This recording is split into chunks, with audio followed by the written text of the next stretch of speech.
Hi అండి, welcome to our channel. బయట crispy స్నాక్స్ని మర్చిపోయేలా ఇంట్లోనే సూపర్ టేస్టీగా క్రంచీ ఒక స్నాక్స్ తయారు చేసుకుందాం. ఈ సింపుల్ రెసిపీకి చాలా తక్కువ పదార్థాలే సరిపోతాయి.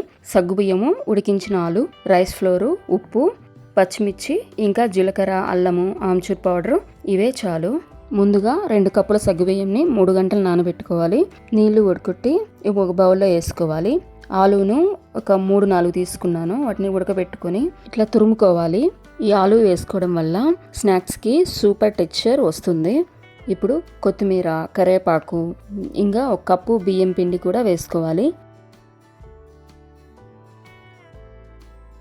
ఇప్పుడు ఒక మిక్సీ జార్లో ఒక 5-6 పచ్చిమిర్చిని, 2 అల్లం ముక్కలు, 1 స్పూన్ జీలకర్ర వేసుకుని బరకగా మిక్సీ పట్టుకోవాలి.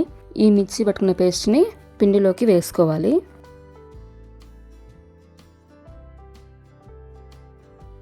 ఇప్పుడు సాల్ట్ను, కొద్దిగా పసుపు కూడా వేసుకొని, ఆమ్చూర్ పౌడర్ కూడా 1 స్పూన్ వేసుకొని అంతా బాగా కలిసేలాగా మిక్స్ చేసుకోవాలి.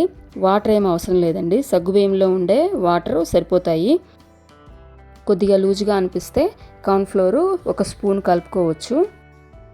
మీకు నచ్చిన షేప్లో చేసుకొని డీప్ ఫ్రై చేసుకోవాలి. నేను ఈ స్టిక్స్ లాగా చేసుకొని మీడియం ఫ్లేమ్లో డీప్ ఫ్రై చేసుకోవాలి. ఈ స్నాక్స్ని ఈవినింగ్ స్నాక్స్గా చేసుకోవచ్చు, లేదా బ్రేక్ఫాస్ట్కైనా వడల్లాగా చేసుకోవచ్చు. పిల్లలు, పెద్దవాళ్ళు ఇష్టంగా తింటారు. మీరు ఇంకొద్దిగా కారం తింటామనుకుంటే రెడ్ చిల్లీ పౌడర్ కూడా వేసుకోవచ్చు. ఇలా మీడియం ఫ్లేమ్లో నూనె కాగిన తర్వాత 1 by 1 వేసుకోవాలి. వేసిన వెంటనే కలపకూడదు.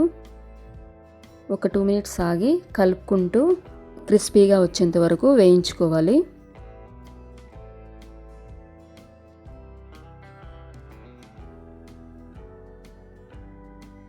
ఈ స్నాక్స్ మీద చాట్ మసాలా చల్లుకుంటే టేస్ట్ బాగుంటుంది.